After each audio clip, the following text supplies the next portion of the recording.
বিজেপিক ভোট নিদিবলৈ আহ্বান আদিবাসী ছাত্ৰ সন্থাৰ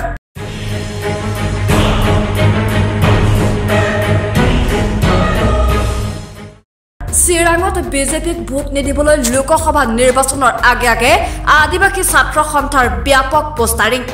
BJP, no ST, no vote for BJP, no land pata, no vote for BJP,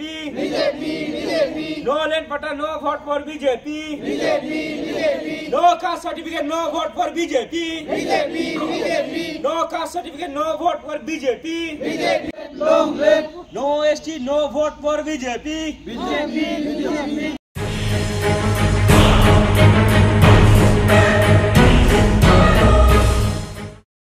সমাগত লোকসভা নিৰ্বাচন আৰু এই নিৰ্বাচনৰ আগে চিৰাঙত বিজেপি বিৰোধী ব্যাপক পোষ্টাৰিং সদৌ অসম আদিবাসী ছাত্ৰ সন্থা চমুকৈ আচাৰ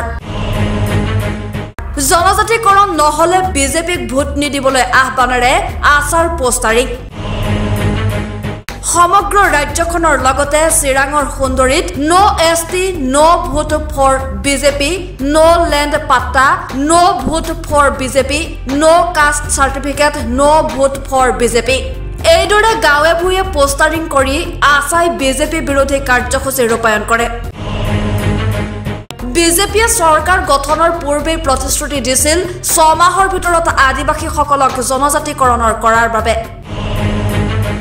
কিন্তু দুটাকৈ কাৰ্যকালৰ 10 বছৰ পাৰ হল যদিও আদিবাসীসকলৰ জনজাতিকৰণ নকৰিলে ভূমি পট্টা নিদিলে লগতে আদিবাসীসকলক চাহ জনগোষ্ঠী বুলি বলপূৰ্বক পৰিচয় দিবলৈ বাধ্য কৰাই জাতিৰ প্ৰমাণপত্ৰ দি আছে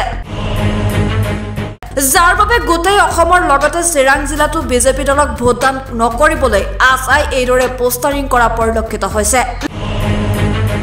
লোকসভা নিৰ্বাচনৰ পূৰ্বে আদিবাসী জনগোষ্ঠীক জনজাতি নকৰিলে বিজেপিয়ে আদিবাসী জনগোষ্ঠীৰ লোকৰ এটা ভোটো নাপায় বুলি আদিবাসী মহাসভাত এই সিদ্ধান্ত লোৱা হৈছে বুলি মন্তব্য কৰে আছাৰ কেন্দ্ৰীয় উপসভাপতি জাকাৰিয়া সোৰেনে যিসকল আদিবাসী লোকে বিজেপিৰ হৈ কাম কৰি আছে তাক দালাল আখ্যা দিয়াৰ লগতে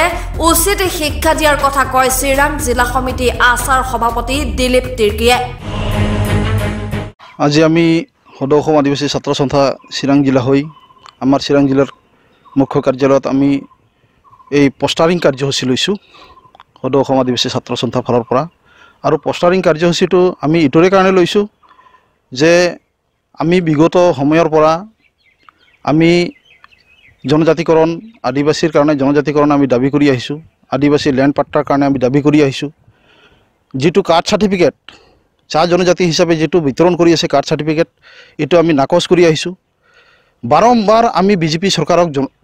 এই বিহিলাক ক্ষেত্ৰত তেখেতসকলক আমি অৱগত কৰাৰ পিছত আমি এই জনজাতিকৰণ ক্ষেত্ৰত বাৰম্বাৰ দাবী কৰাৰ ক্ষেত্ৰত তেখেতসকলে আমাক প্ৰতাৰণা কৰি আহিছে তো বিজেপি চৰকাৰে আমাক বাৰম্বাৰ প্ৰতিশ্ৰুতি দিছিলে তেখেতসকলে আমাক গাদিত বহাৰ 3 মাহৰ পৰা 6 মাহৰ ভিতৰত আমাৰ যিখিনি দাবী জনজাতিকৰণক আদি কৰি যিখিনি মাটিৰ পট্টা পাব লাগে লগতে অসমত বকবা কৰি থকা আদিবাসীসকলক বাৰম্বাৰ প্ৰতাৰণা কৰিছে আমাৰ জাতীয় কাষ্ট সাৰ্টিফিকেট পোৱাত তাতে আমি আদিবাসী হিচাপে সাঁওতাল উৰা মুণ্ডা হিচাপে আমি বিচাৰিছোঁ তেখেতসকলে চাহ জনগোষ্ঠী হিচাপে নামাকৰণ কৰি এই কাষ্ট সাৰ্টিফিকেটসমূহ বিতৰণ কৰি আছে তো আমি ধিক্কাৰ জনাইছোঁ তেখেতসকলৰ এই কৰ্মকাণ্ডক আৰু যেতিয়া মোদী ডাঙৰীয়াই আমাৰ সন্মানীয় প্ৰধানমন্ত্ৰী ডাঙৰীয়াই কোকৰাঝাৰত যেতিয়া 2019ত আহিছিল তেতিয়াই তেখেতে প্ৰতিশ্ৰুতি দিছিলে যে 3 মাহৰ পৰা 6 মাহৰ ভিতৰত আমি অসমৰ আদিবাসীসকলক আমি জনজাতি মৰ্যাদা দিম কিন্তু আজিলৈ আমি দেখিবলৈ পোৱা নাই আৰু সমূলি আমাৰ বিশ্বাস নাই যে তেখেতসকলে আমাৰ কাৰণে কিবা ভাল কৰিব আজি আমি চাই আছোঁ বিজেপি চৰকাৰে বহুত ভাল কাম কৰি আছে কিন্তু বেলেগ বেলেগ জাতি জনগোষ্ঠীৰ কাৰণে কাম কৰি আছে সঁচাকৈ কিন্তু আদিবাসীৰ কাৰণে অসমৰ আদিবাসীৰ কাৰণে আমি ভাল কাম কৰা দেখা পোৱা নাই সেইকাৰণে আজি আছাই থিৰাং কৰিছোঁ আমি যেহেতু লোকসভা নিৰ্বাচন এতিয়া চমু চাপি আহিছে আৰু এই লোকসভা নিৰ্বাচনত তেখেতসকলক আদিবাসী তৰফৰ পৰা আদিবাসী ফালৰ পৰা তেখেতসকলক আমি বৰ্জন কৰিম আমি আমাৰ মূল্যৱান ভোট আমি বৰ্জন নকৰিম আমি বিজেপিক বৰ্জন কৰিম বুলি আমাৰ যোৱা আদিবাসী মহাসভাত এই এজেন্ডাখন লোৱা হৈছে কাজল গাঁৱৰ পৰা আব্দুল মালেক আহমেদ দৈনিক অগ্ৰদূত ডিজিটেল